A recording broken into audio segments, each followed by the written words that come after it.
All right, here's one. Uh, Jimmy is an accountant, right? Now he goes to school, he gets his bachelor's degree in accounting. He works for the IRS for a year. He gets his master's degree in accounting. He teaches accounting, right? This is probably he's teaching accounting at this point in time, right? And so he's got the degrees. He's teaching accounting, and I don't know if he has CPA yet, but he's teaching accounting for sure.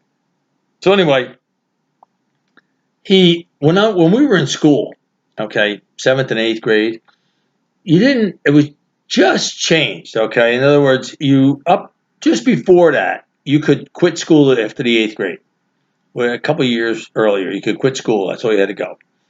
And then they changed it to 16 years old, but you could still didn't have to go to high school. You could be sick because they keep kids back.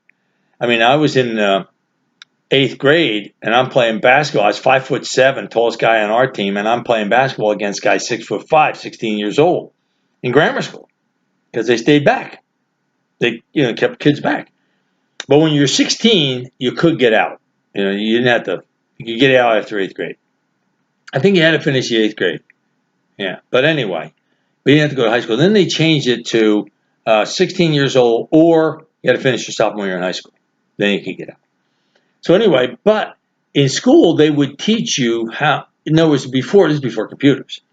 So when you got your checks and your checkbook and your monthly, report from the bank, people went over it because they made mistakes. There were a lot of mistakes.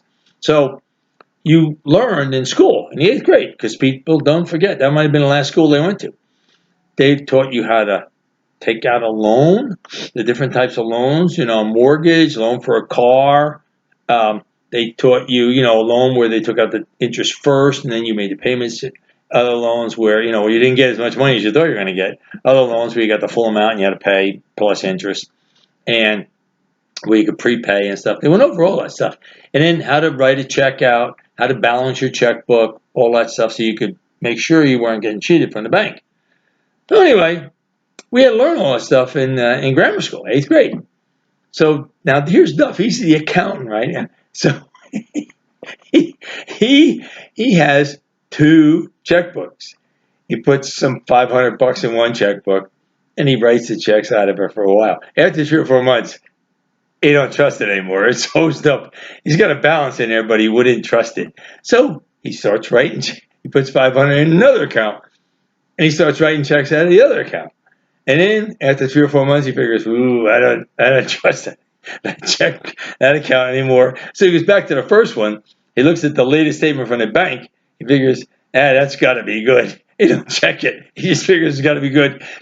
Crosses out what he had, writes that in, says that's the number of the bank, puts another like $500 in there, uses it for 3 months, stops, goes back over, uses the other one. And he did that for years. He did that for years.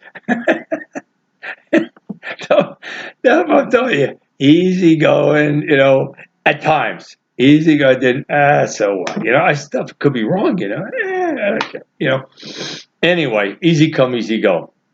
But that was the professor, right? The accountant and the professor. Anyway, just giving you a little insight into the character of the person.